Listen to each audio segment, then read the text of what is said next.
काम करिए, यश कमाइए और वही आपको भी ताकतवर बनाएगा। तो हम चेतना को प्रभावित करते हैं, आप फाइल को प्रभावित करते हैं। जनता के लिए दोनों जरूरी है।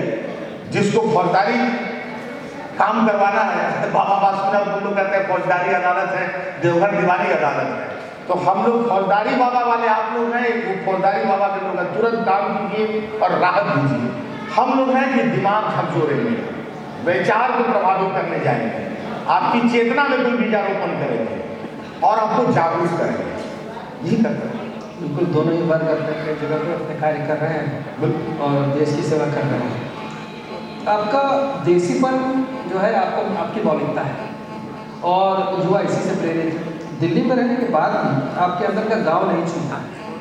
यह देसीपन बचाए रखना कितना मुश्किल है आज के समय में? बहुत सारे लोग यहाँ अगर यूथ बैठे होंगे या जो भी गार्जियन अभिभावक बैठे हैं उनको भी आप लोगों को पता नहीं होगा, आप इंटरनेट पर सर्च कीजिएगा। 2019 में हम एक गमछा संयोग से ऐसे लपेटे हुए थे। मैं दिल्ली के कनाट प्लेस में एक प्रोग्राम में गाना गाने गया था, लोकगीत सुनाने, कविता सुनाने गया था। वहाँ से कविता सुनाए तो पैसा मिल गया 3-4। तो मेरा मन किया कि तो बहुत बढ़िया होटल में खाना खाएंगे। तो हम अपने दोस्त के साथ थे और सीधे वहाँ मंच से निकले, लिफाफा लिए और चले गए होटल में खाना खाने। तो हम गमछा लपेटे हुए थे।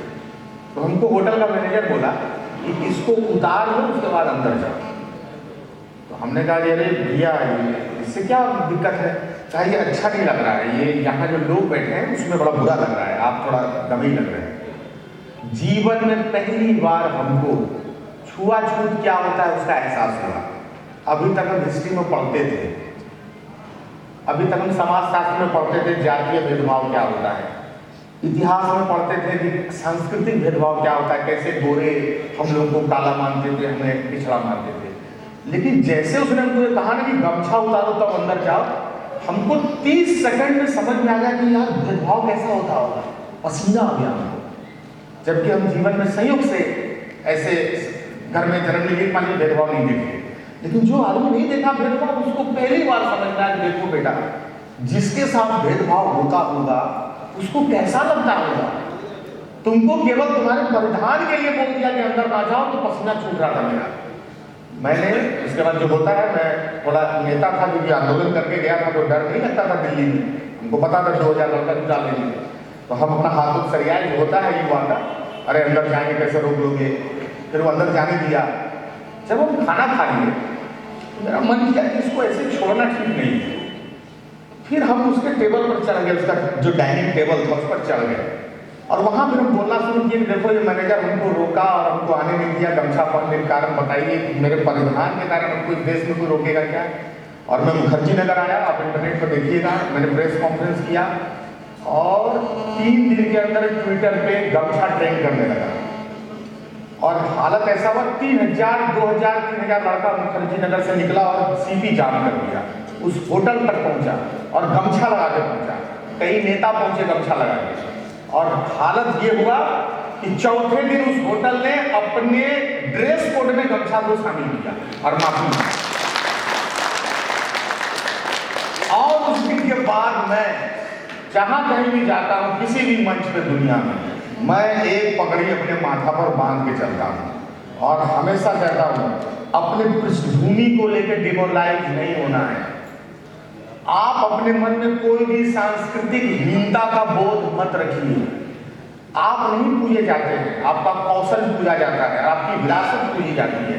आपको जो अपनी माटी से मिला है उसका अबीर बना के उड़ाओ पूरी दुनिया में। यही माटी को अपने कौशल से, अपने हुनर से, अपनी दक्षता से और अपने जिजीविषा से इसी का अबीर बना के उड़ाओ। तुम जो पहनोगे लोगों को फॉलो करेगा, उसी को फैशन मानेगा। आज गमछा फैशन है, ट्रेंड है गमछा। आज 5-5 हजार रुपए का गमछा मिलता है बड़े बड़े शोरूम में, 10-10 हजार का स्टॉल मिलता है बड़े बड़े शोरूम में। लोग पश्मीना का शॉल लेते हैं और उसको स्टाइल बनाने के लिए माथा में लपेट लेते हैं 20 हजार के पश्मीना का कश्मीरी शॉल। ये है हमारी सांस्कृतिक ताकत। तो कभी भी, मैं तो झारखंड जैसे राज्य में, मैं यहाँ से बाहर भी जाऊँगा तो मुझसे मेरी जाति नहीं पूछी जाएगी। पूछा जाएगा संथाल पन्ना से आया है तो हमसे जंगल नदी पहाड़ पहले पूछा जाएगा, मेरा जाति प्रमाण पत्र नहीं देखा जाएगा। मैं किसी भी मंच पे जाऊंगा, मैं कैसे बोलता हूँ, कैसे डोलता हूँ, क्या लिखता हूँ, ये सब तय होगा कि मैं किस मिट्टी से आया हूँ। मेरा जहाँ घर है वहाँ से 200 कदम की दूरी के बाद सिजुआ बस्ती शुरू हो जाता है, कछुआ बस्ती शुरू हो जाता है ना। तो वो बस्ती आदिवासियों का बस्ती शुरू हो जाता है। तो मेरा जीवन उनसे अलग नहीं हो सकता है। मुझे उसका हिस्सा बनने में अगर रुचि होगी तो मैं और ज़्यादा समृद्ध होऊंगा। मैं और दुनिया में जाऊंगा तो अपनी समृद्धता लेके जाऊंगा। मैं बता पाऊंगा मैं किस पृष्ठभूमि से हूँ। तो इसलिए कभी भी अपनी माटी, अपने परिवेश को लेकर हीनता का बोध मत रखिएगा।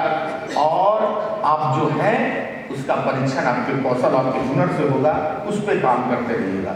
ये जो चीज़ आपके